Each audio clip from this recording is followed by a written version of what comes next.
The title of this morning's sermon is simply this: What to Do with Failure. And Doug, you nailed it. This is one of those topics that will probably have everybody a little bit squirming in their seats a little bit, because nobody wants to talk about failure. Nobody wants to talk about the time that we blew it, or that we tried our best and then it didn't succeed. Or what's worse, we tried to fail. But here's the point. It happens. Probably more often than we care to admit. Probably more often than we care to confess. But this morning we're going to be talking about failure. I want to start off our time together by showing you this video. And maybe some of you have seen this video, but it's a 5-minute video clip, and I've got to show you the whole thing because every single part of this applies to what we're going to talk about today. Okay? Enjoy this clip.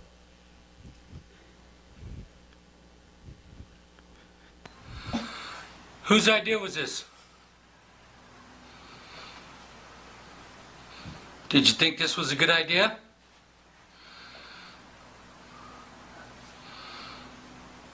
Look at brother's face.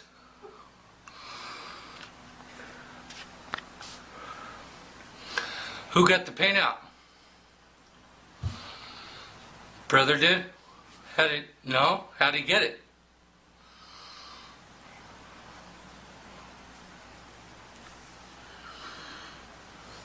He built it with stairs, did he? He what? He built it with stairs. He built the stairs? Yes, did he? With what? With blocks. With blocks? Yes, he built the stairs, did he? How come you didn't tell him no? Who's the big brother? You are. How come you didn't tell him no? That wasn't a good idea. Huh? Are you guys in trouble? Yes, Daddy. Right,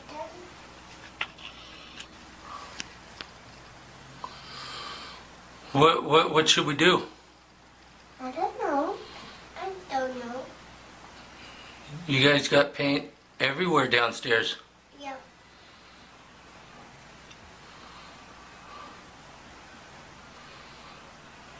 Do you think you guys should have timeouts? You don't think so? Do you think I should not give you guys any more juice?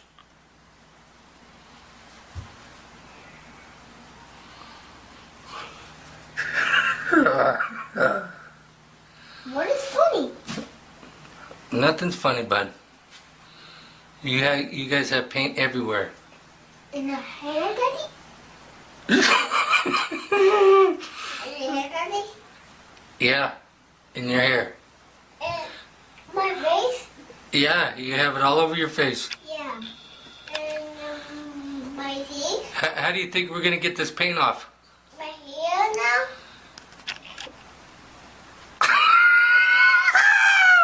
What is funny?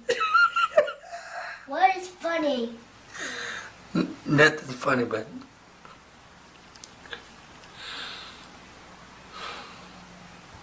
You guys are gonna be in a timeout, you know that, right? Yep. Nope. Yep. I don't think this is funny at all. It's not funny. You guys are in big trouble. Both of you guys are in big trouble. What? Daddy? Both of you guys are in big trouble. What, Daddy? Both of you guys are in big trouble. Yeah.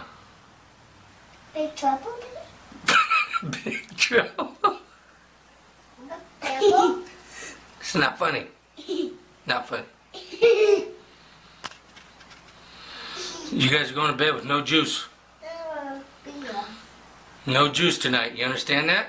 Yeah, you can do this now. Because I'm not very happy right now. Yes. There's no more juice now. No more juice. Yeah, no more juice. Yeah, no juice. We're going to have to get you guys cleaned up. Yeah. And my my face, my hair. Yeah, your face and hair. I'm a man. Daddy. And downstairs, you guys made a big mess downstairs. Who's gonna clean that up? Yeah, the big man. Brother? Are you gonna clean it up? Who's gonna clean it up? He is? Why?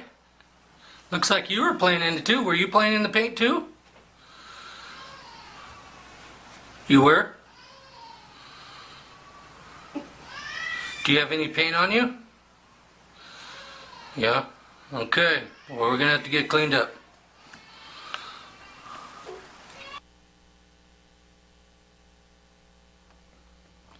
I'm bringing decision cards with me. There we go. Oh my, what a mess. I don't know about you, but if that would have been me and my twin sister, we would not have lived to see our next birthday. Forget about no juice and time out. I'm just telling you, okay? We would not have lived to see our next birthday. But how many of us this morning, if we're being honest, are walked through those doors and we're sitting here and we just made a mess of our lives and there's paint everywhere and we're sitting there and we can't hide it, we can't deny it, we can't do anything with it. And yet the question comes, well, whose fault is this? Not my fault. It's their fault. And what should we do about this? Who's going to clean it up? Not me. Failure. And it's created a huge mess in our lives. What I want to do this morning is to start off by giving you 3 facts about failure. And these 3 facts will be like a duh, but they will also hopefully bring a little bit of comfort to you as we're beginning this difficult topic about failure. Here's the first truth about failure. Failure is painful. It's painful. When you fail, a scar will form. Damage is done. Your ego is wiped clean. Your confidence is gone. Pride has been replaced now with embarrassment. And with failure comes pain. And here's the thing, it's not always a physical pain. Oh, I could have showed you video after video of people who failed and then they suffered physical pain. But failure is not always resulting in physical pain. Sometimes failure results in emotional pain. Sometimes failure results in spiritual pain. And some of you are dealing with the scars left over from failure. And that's because failure is painful. Here's truth number 2. Failure is universal. Everyone has failed. As we've gathered here together, one truth that is made clear is that you have failed, that I have failed. And our failures may look completely different. Failure comes at different levels, at different stages in life, and some is more serious than others. But we all face failures. Maybe some are here today and your business has failed. You've declared bankruptcy. Your debt is overwhelming. You feel that as a huge burden. For others, maybe it's a career that has been failed. You tried your best at it. You just can't seem to find a niche. You seem to be being let go of from job after job. Maybe for others, it's a spiritual failure. You've done it once again. That thing that you promised yourself you wouldn't do anymore. For others, it's relational failure.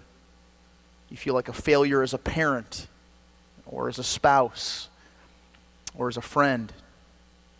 And even though our failures look different, we have all experienced failure at some level in our life. And that's because failure is universal. Here's the third truth about failure that you need to know before we start. Failure will always result in one of 2 actions. Either growth or paralysis. Let's talk about paralysis first. Perhaps maybe you tried something new and you failed miserably at it and people made fun of you for it and, well, that was just it. You're never trying that again. You're not going to put yourself in that position to be made fun of or to hurt the way that you did or to fail or to be embarrassed. And that has paralyzed you from trying anything new in life. And if that results in you, if that describes you in how you've handled failure up until this point, then you need to understand the second part of failure that could be the result of failure. And that is growth. The whole point that everybody fails, but the difference with everybody is that some people grow from it and some people are paralyzed by it. Jesus wants us to learn from our mistakes, to learn from our failures, to allow those failures to come into our life, and not to be paralyzed by them, but to learn more about yourself through it, to learn more about what you should have done differently in it. There's some great quotes that we heard just this past week at CIY that I'm stealing. John Wooden was quoted as saying, failure is not fatal, but failure to change might be. Henry Ford said, the only real mistake is the one with which we learn nothing. Failure happens to everybody. But what you do with that failure will make all the difference in your life and in your future. And today I'm going to focus our time together on the story of Peter. And if you know something about Peter's life, then you're thinking, oh man, well, I wonder what we're ready to talk about today. Now that's the thing about Peter's life. And that's why we're using him as an example today, because Peter is very much like me. It's not just one isolated event in his life that we can point to and say, oh, he's a failure in this. There were several occasions throughout his life, in just the 3 years that he walked with Jesus, with which he failed time and time again. And that's the beautiful thing about his story, is that God was not done with him. And so this morning, what we're going to look at is we're going to look at Luke chapter 5, and we're going to study just the first 11 verses of Luke chapter 5. And this encounter is the first time that Peter interacts with Jesus. This is the very beginning of his 3-year time with Jesus, okay? And it starts off, and Luke records it this way. Now it happened that while the crowd was pressing around Jesus and listening to the word of God, that Jesus was standing by the lake of Gennesaret. And he saw 2 boats lying at the edge of the lake, but the fishermen had gotten out of them and they were washing their nets. And Jesus got into one of the boats, which was Simon's, and he asked him to put out a little way from land.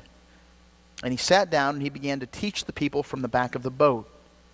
When Jesus had finished speaking to the people, he said to Simon, "Put out into deep water and let down your nets for a catch."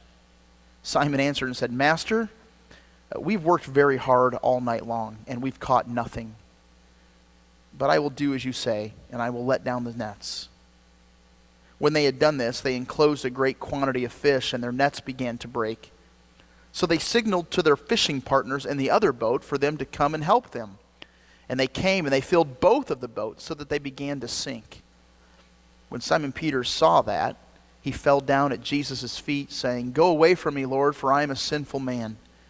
For amazement had seized him and all of his companions because of the catch of fish which they had taken. And so also were James and John, sons of Zebedee, who were partners with Simon. And Jesus said to Simon, "Do not fear. From now on you'll be catching men." And when they had brought their boats to land, they left everything and they followed Jesus. So what does this story teach us about failure? It's a miraculous fishing story, right? Well, here's something that you need to understand, was that there were actually recorded in Scripture 2 fishing events, 2 fishing trips. There was first one that was an absolute failure. It doesn't really even go into detail much about it, only that they had been fishing all night long and caught nothing. But then there was the second fishing trip, and boy, I don't know, we're going to soon find what the difference was, but all of a sudden, man, they're catching fish after fish after fish. And what was the difference? It was the same lake, it was the same boat, it was the same nets, it was the same people fishing. So what made the difference? Well, I believe that in Luke's gospel in chapter 5, he records 3 differences between success and failure in life. And don't misunderstand this morning's sermon. This is not a sermon about how to be successful and make millions of dollars and so you can be comfortable, okay? That's not what we're talking about here today. We're talking about what to do with your failures. Because God doesn't want you to be paralyzed by them. He wants you to grow from them. And there's 3 ways that you can grow from failure. There's 3 differences in the 2 fishing stories that God wants us to understand that. But here's where I want to begin our time today. And I hope you understand this. Did you know that God is interested in your success? That He wants you to succeed in life. He doesn't want you to fail. He wants you to succeed. It's not like He's looking for an opportunity where He can get rid of you. You know what I'm saying? It's not like He's just waiting for you to mess up so He can kick you to the curb and move on to somebody else. He wants you to succeed. Just like an earthly father wants their children to succeed, so too our Heavenly Father desires to see nothing from us but success. And so with that understanding in place, now we're ready for the 3 principles that we can learn from this story on how to defeat failure. Here's the first. The first principle to success is this: let Christ have your boat. Look at verse 3 of Luke chapter 5. Jesus got into one of the boats, the one belonging to Simon, and asked him to put out a little way from shore. And then he sat down and he taught the people from the boat. You see, Peter was faced with a choice. Hey, Peter, can I borrow your boat? Yes or no? Peter said yes. Yeah, you can use my boat. Jesus was there with his disciples. Did you see that? But he got into Peter's boat. And that's the thing that you want to be sure of no matter where you find yourself in life. You want to be sure that you're where Jesus is. He was in Peter's boat. And the presence of Jesus makes all the difference in the world. You see, this time Peter was not fishing by himself. God was with him. And I don't know about you, but as I look back in the rearview mirror of my life, I can see the times where I've clearly failed. And the times where I have failed the biggest are times where I've tried fishing without God. Or I've gone off on some crazy venture that I thought was a good idea, that I thought, well, this is what we need to do in this situation. And when I went off on my own and tried to force it and tried to make it happen, and it just fell to pieces. And in those moments, if you're like me, the problem in that is we want to lead God. God, come on, follow me. This is where we need to go. When all along, God's like, follow me. I want to lead you. We all want God's presence on our terms, don't we? God, I'm here, so you need to show up now. Instead, we need to realize where God is working, where God is moving, and follow him and work with him there. Whose idea was it, after all, to get into the boat? Was it Peter's? No, man, he's ready to be done for the day. He's cleaning his nets. It was Jesus' idea. Hey, let's get in your boat. Follow Christ. And that leads me to the second thing to say. Give God total access. Peter was willing to give Jesus total access to anything that he wanted, including his boat. That was his livelihood. That was how he made his living. And yet he said, this isn't off limits. You can use it. It's significant that Peter made his boat available for Jesus to use. And then Christ used Peter's business as a platform for ministry. Peter gave God total access to any and every area of his life. And that leads me to ask you this question. How about your life? Is there any part of your life where you're just kind of like, no, God, yeah, you can have this part of my life. You can have Sunday mornings for an hour. I'll be there every Sunday. But I don't want you telling me what I should watch on TV. I don't want you telling me what friends I should hang out with during the week. I don't want you telling me what college I should go to or what career I should pursue. We as people like to compartmentalize every part of our life, don't we? We want to keep God separated into nice little categories. I want to put God in this box, and I'll come visit him, and I'll take God out of the box, and I'll be with him. But when I'm done with him, I will put him back in the box, and I'll live my life the way that I want to live. And some people want to keep God in church, and that's good enough for them.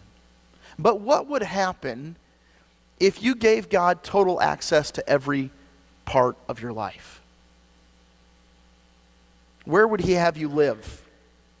Where would he have you work? What would he have you say? What would be the result of that kind of obedience? There's just something about having Jesus in your boat that eliminates the fear of failure. It reduces your stress level because, look, it's all on Jesus. I'm just doing what he's telling me to do. I'm not responsible for the results at that point. I'm just following. I'm just doing what he tells me to do. It really reduces the fear of failure in life if you're just following. Peter first allowed Jesus to use his boat for his purposes, and Jesus took the boat out so he could teach. And then when Christ had used the boat for his own purposes, did you notice what followed next? God took care of Peter's needs. And so question is, what is your boat?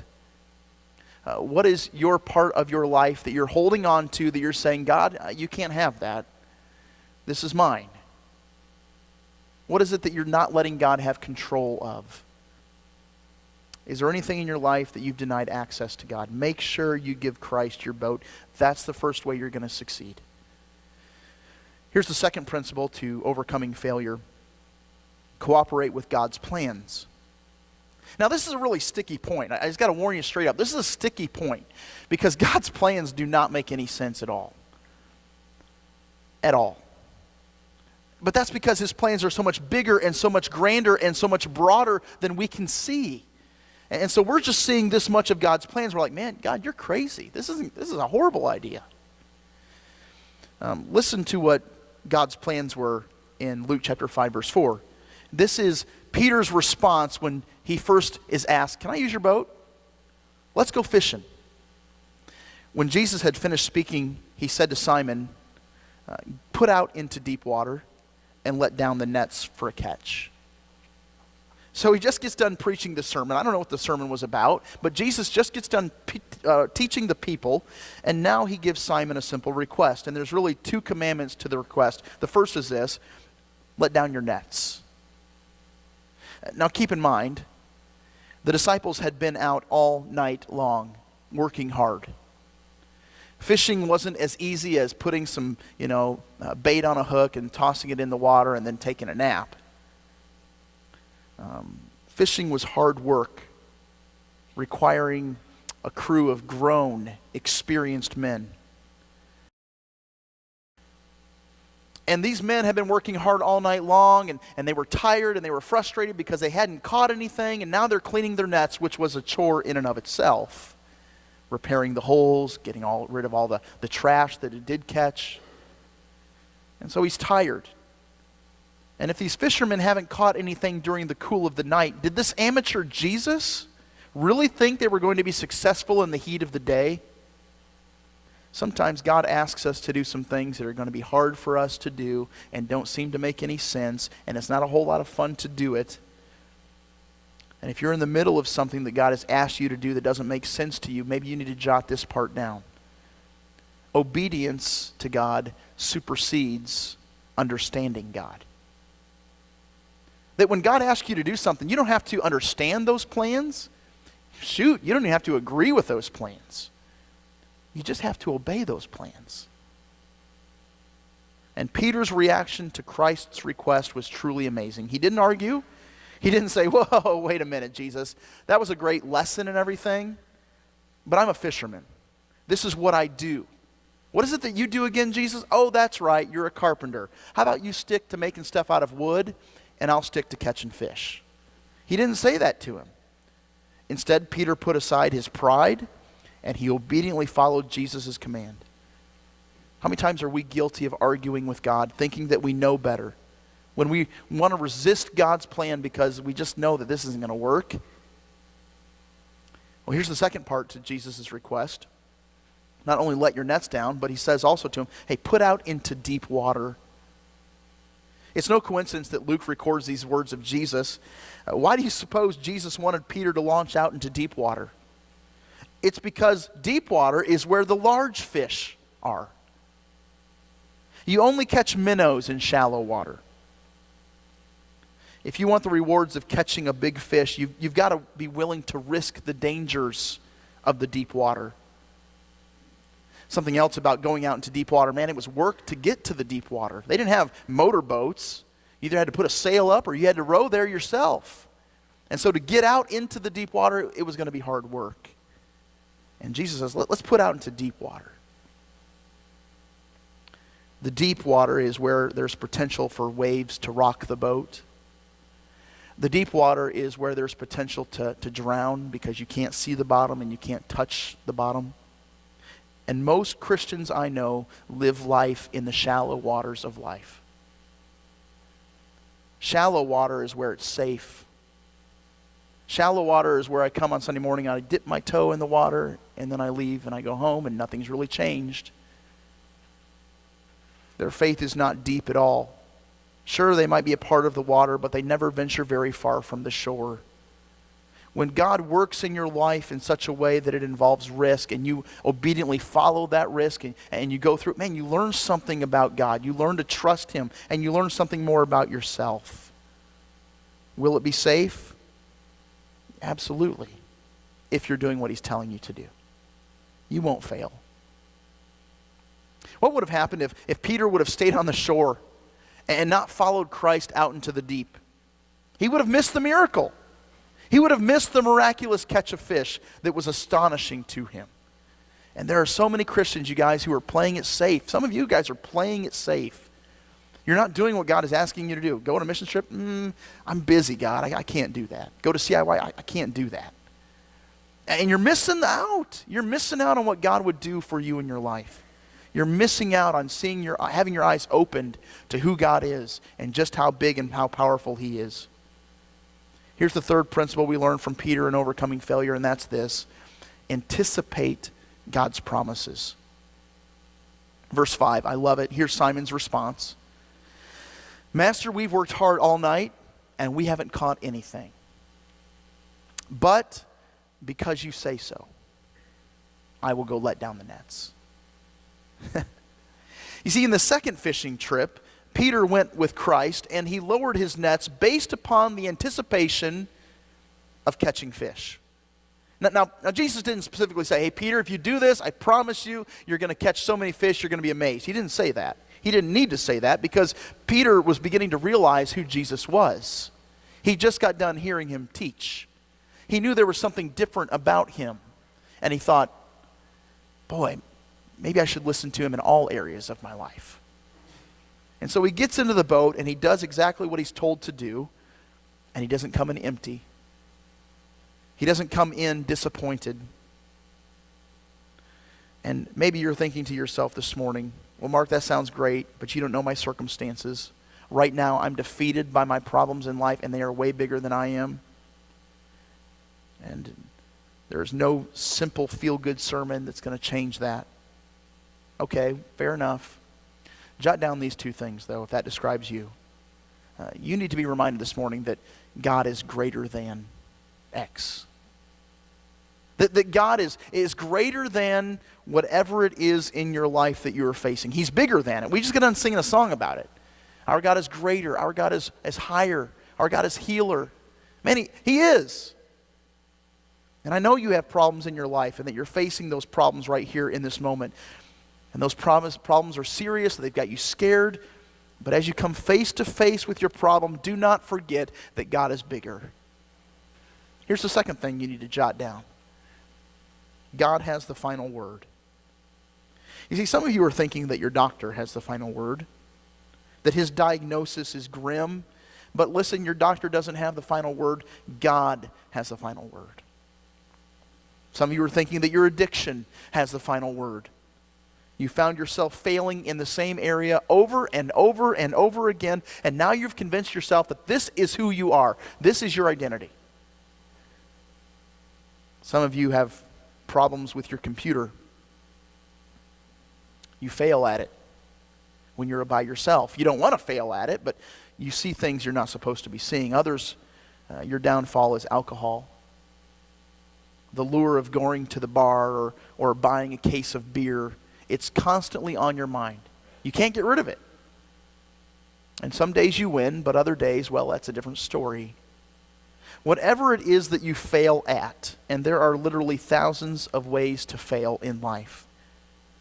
Whatever it is that you are failing at in life, do not believe the lie that Satan would whisper into your ear that things will never be different, that this is always the way it's going to be, because you are not your sin. That's not at all truth. That's not at all what God would say about it, and He's got the final word. You see, God has said some things about who you are and how much you mean to Him. God has said some things about those chains in your life that are binding you. He's broken those, and He said a few things about those. God has the final word, and I believe it's time for us to rely on the because God said so principles. That if God has said it, it's true. We need to claim it. And too many people are living their lives based upon what others have said about them to them. So returning to our text, this miraculous catch of fish has so astounded Peter. And his reaction, after all the fish are brought into the boat, and he's looking around, and he had to call in his fishing buddies to help maintain all the fish that were just brought in. This is what he does, and it's amazing. He falls at Jesus' feet, and he says, Lord, I don't deserve this. I'm a sinner. This is too good for me.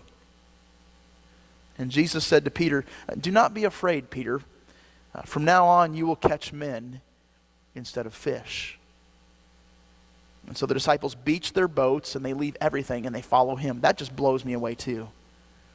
They see Jesus for who he is, and they leave their business that they've known all their life, that was handed down to them from their father. And they leave everything, and they go follow Jesus for 3 years. Isn't that amazing? When you get God's presence in your boat, when you get God's plans in your head, when you get God's promises in your heart, you're going to follow him. You're going to follow him wherever he tells you to go. But like all of us, Peter needed to be reminded about this constantly. What I want to do now is I want to go now from the very first time that he sees Jesus and he meets Jesus, and I want to fast forward 3 years to one of the very final times that Peter sees Jesus. Let me just fill you in on what's happened. Peter's been with Christ, faithfully following for 3 years. And we come to Peter's greatest failure, the one recorded in Scripture that you're very familiar with. And it was this failure that was eating him up on the inside. You see, they were sitting in the upper room. It was a Thursday night. It was the Thursday before Jesus was going to be killed on Friday. And Jesus tells them that one of them will betray him. And Simon, with his pride and in his arrogance, because they were constantly saying, who's the greatest among them? And Peter was assured that it was him. I'm the greatest among all these disciples. And in his arrogance, he says, never would I do something like that to you. I would never betray you. And Jesus says, oh, really? Before the rooster crows, you will deny me 3 times. And sure enough, Peter does. And it tears him up. He's failed. He's blown it. And Christ is crucified. He dies. And for 3 days, the disciples, especially Peter, feels all alone. And what I want to do now is I want to turn to John chapter 21. And I want you to follow along as I read John chapter 21, starting in verse 3. And I want you to put yourself in Peter's shoes. The last time that he sees Jesus was right after he said, I don't know that man. And the rooster crows, and he makes eye contact with Jesus as he's being led away to be crucified and beaten. And Peter weeps bitterly. That's the last thing that's been on his mind. And this is the next, so Jesus is dead and gone. This is what is happening in Peter's life right now. In verse 3, he says this, I'm going fishing. In this moment, Peter feels like a complete and total failure. He feels like he's just totally disqualified from doing ministry. He feels so far removed from Christ's love, like he could never love me. And so what does he do? He returns to life as he knew it before he ever followed Jesus. He's fishing. And Simon Peter said to the other apostles, I'm going fishing. And they said to him, we will also come with you. And they went out and they got into the boat, and that night they caught nothing. And when the day was now breaking, Jesus stood on the beach. Yet the disciples did not know that it was Jesus.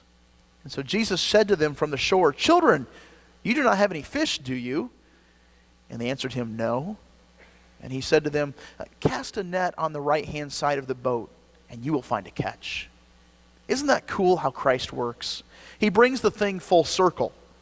And I can imagine Peter standing there in the boat listening to this guy's words on the beach, being reminded of the first time that he met Jesus. And the first time that he let Jesus have his boat, and the first time that they went fishing with Jesus. And I wondered if Peter was like, man, I know what's going to happen next. So they cast, and then they were not able to haul it in because of the great number of fish. Therefore, the disciple whom Jesus loved, John, said to Peter, hey, that's Jesus. So when Simon Peter heard that it was the Lord, he put his outer garment on, for he was stripped for work, and he threw himself into the sea. You see, Peter needed to be reminded that his failure was not the end, that his failure did not define who he was. You see, God wasn't done with him yet, not by a long shot. And Peter needed to be reminded that Jesus said in the beginning, hey, if you will follow me, I will make you a fisher of men. Sure, you may have blown it, but you're not done following me yet, are you? No. But I'm not worthy of this. I'm a sinner. We all are. And Jesus says, hey, if you follow me, I will have you fishing for men. You're going to impact my kingdom like you wouldn't believe. Do you remember what Peter was told by Jesus on the very night that he was told that he would deny Jesus 3 times? Do you remember what Christ's words following that revelation to Peter? In Luke chapter 22, Jesus says these words, verse 32. Remember, Jesus says to him, hey, Satan has come to me and he's asked to sift you like wheat. Remember that? And these are the follow-up words to Christ's words to Peter. In verse 32, Jesus says, but I prayed for you, that your faith may not fail, and you, once you've turned again, that you will strengthen your brothers. You see, it was true that Jesus predicted Peter's failure, but he also spoke into Peter's life that failure is not the end. And that's a good word for some who are here today. I don't know what life has dealt you this past week, this past month, this past year, but no doubt you come here today and you're covered in paint. And you're wondering how it got there.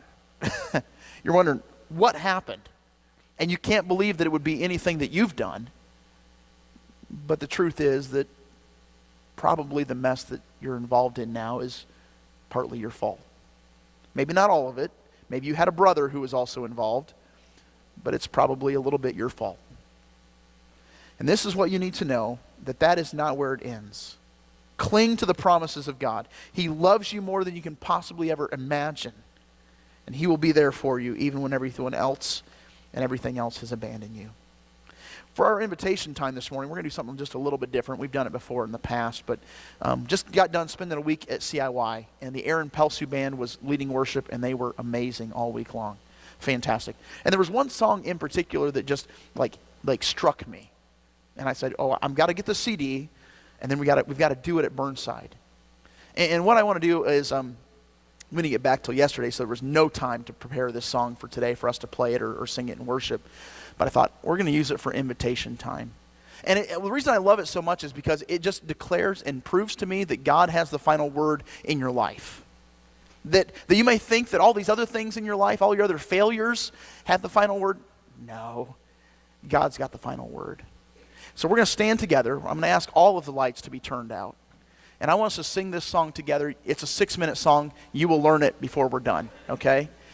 And we're going to sing this song together. And I'm going to ask our elders to come forward. And if you've got a decision that needs to be made, would you please come forward and make that known to us? And Albert, I'm going to ask if you would please make it loud enough that we can hear it. I mean, crank that puppy. And if you've got a problem with that, I told him it's my fault. So let's sing this morning.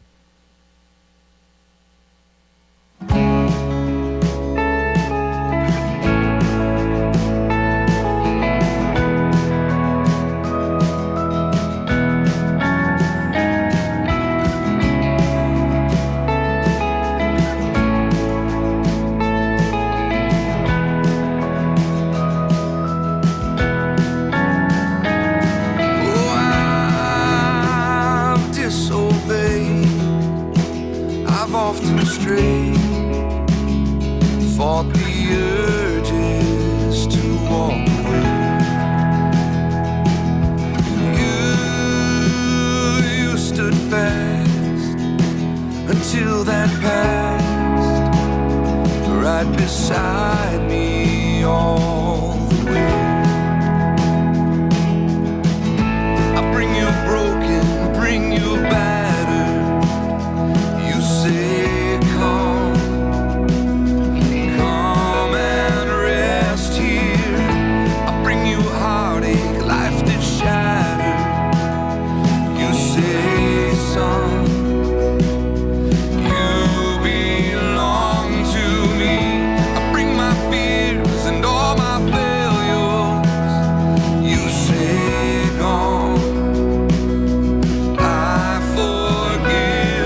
supersede. To be righteous, to be true. You sent one, your perfect Son, to reconcile my heart to you. I bring you broken, bring you battered. You say, come, come and rest here. Bring you heartache, life that's shattered. You say, son, you belong to me. I bring you fears and all my failures. You say, gone, I forgive you. I bring confessions and all my sorries. You say it is done. It is done.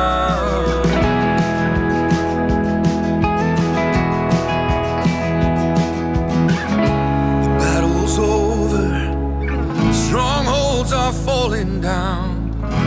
In your power, love is winning and revival's breaking out. It is finished. 3 days are done. Now you're alive. There is freedom for every daughter and son. The battle's over. Strongholds are falling down. In your power, love is winning and revival's breaking out. It is finished. 3 days are done. Now you're alive. There is freedom for every daughter and son. Every daughter and son. It is done.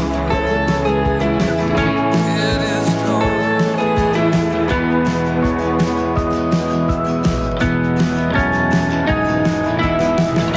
I bring my rambling when I've tried it all. You say trust. I will lead you. I bring the storms of my depression.